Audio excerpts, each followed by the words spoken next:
This is going to demonstrate how to paint trees in the mist.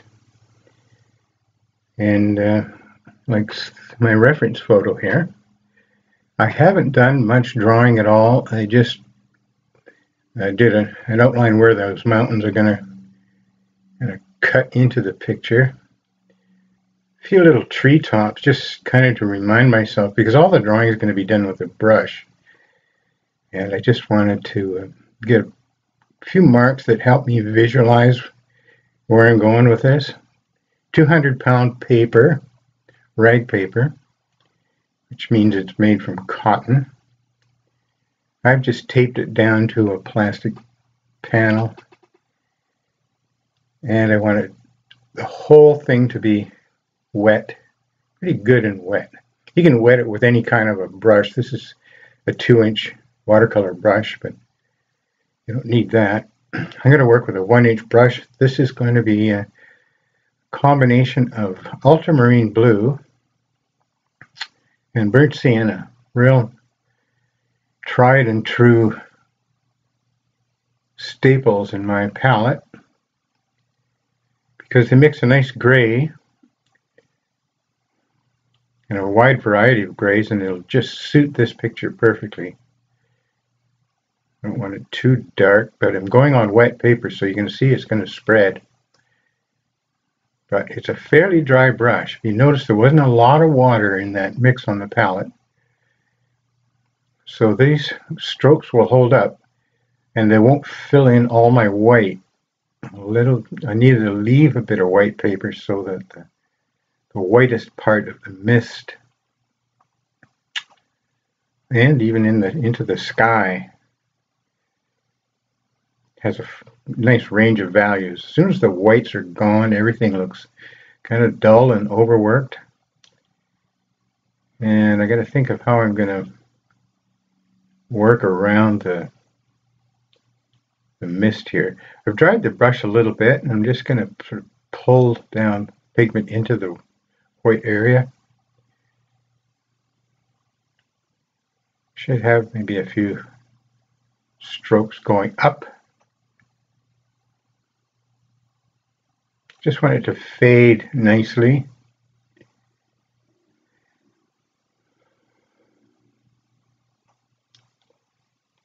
Leave the lightest part toward the center. I'll get dark near the bottom, near the edges, just sort of underpainting.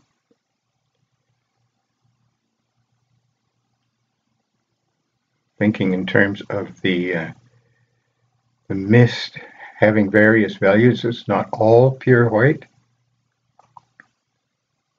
We think of it as white, but when you look carefully, you see it has different thicknesses and quite a range of gray values.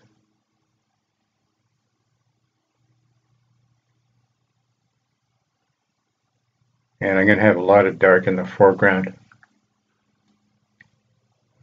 I've added just a little bit of raw sienna into that burnt sienna mix. That'll go just slightly greener, and I can afford the green down here because of the trees that are going to be showing in the foreground. Have a bit more of their actual color visible. Yeah, just kind of getting some ideas. We really need to clean the edges at this stage because the paper is starting to dry and it becomes very absorbent, and it'll pull in the puddles off the edges and create little blossoms.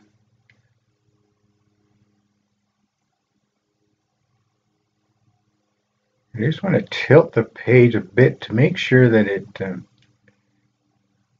even. You don't want any puddles collecting as it dries. Let me just use a hair blower to speed that up. Now that it is dry, I just want to go in and start picking out little bits of treetops that are just kind of sticking out of the mist.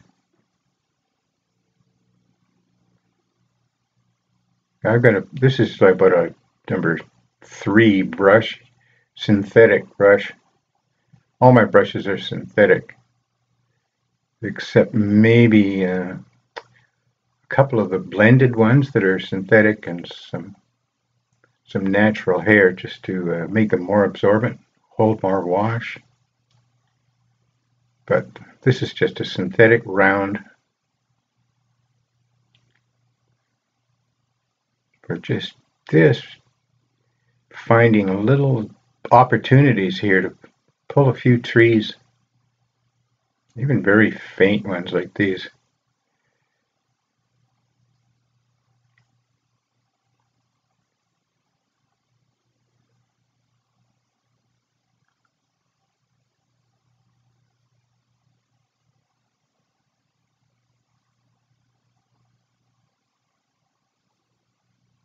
Requires a little bit of patience to just figure out a good spot for them. Just going back to your reference every once in a while. As the brush dries, notice I kind of sweep it out, that you can get it to blend.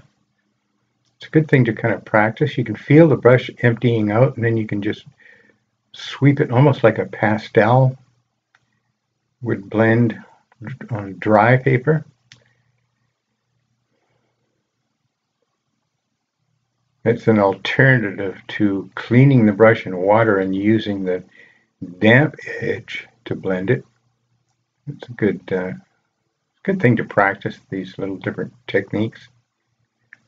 The whole idea here is we're going to have all of these little groves or groups of trees, sharp as the tops peek out of the mist, and fading as they go down into the low-lying fog. A little bigger brush now because I'm getting closer. The trees are getting closer and need to be a bit bigger, give me some perspective, but the same technique.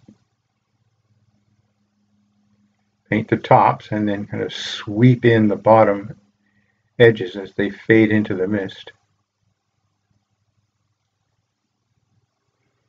They're all going to be slightly different values too. You don't have to, just because they're getting closer doesn't mean they all get darker. Some of them are going to have more mist in front of them.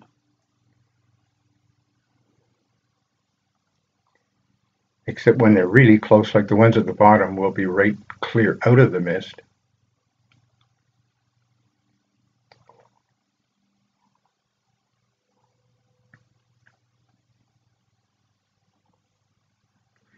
Here's another technique I just thought I'd show you.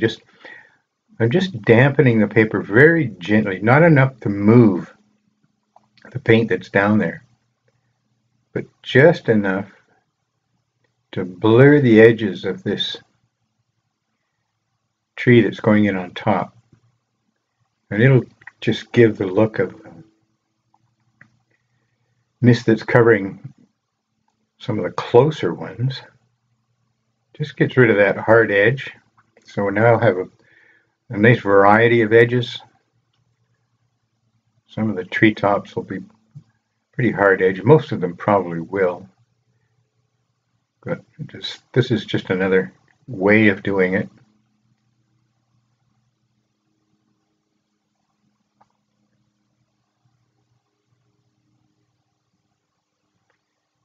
Now the darkest of the trees will be in this foreground.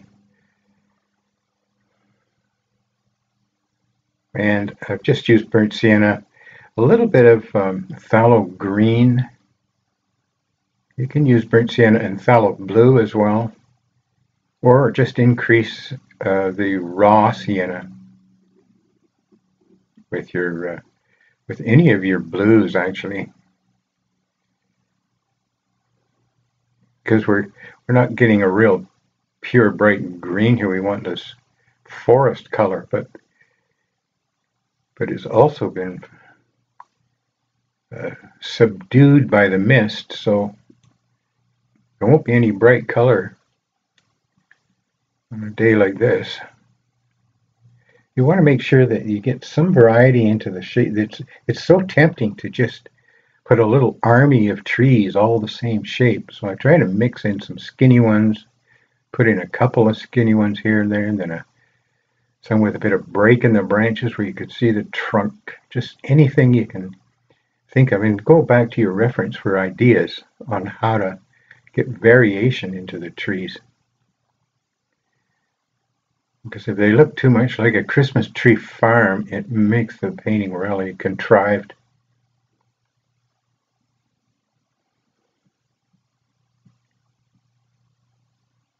There's even some space in between the clear ones where the mist kind of rolls in and around the trunks.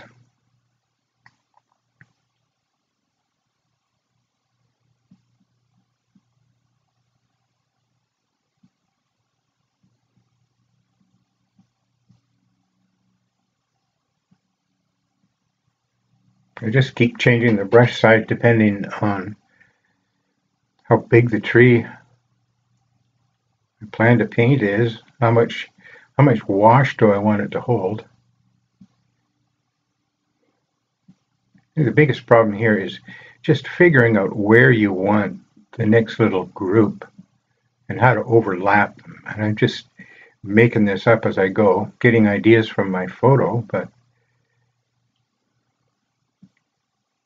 it's kind of fun. It's a bit, in a sense, it's like working in oil or acrylic. You can decide as you go. You don't have to pre-commit. Now, you're going to get some edges that aren't quite soft enough, so I've taken a cut-off oil painting brush here with just clean water on it. It's cut off so that it's stiff and scrubs. It'll literally lift pigment right off the paper. So I've got my just a little too dark in the dark trees in the front, so I wanted to poke a bit of light into it and give you an idea how to do that subject matter.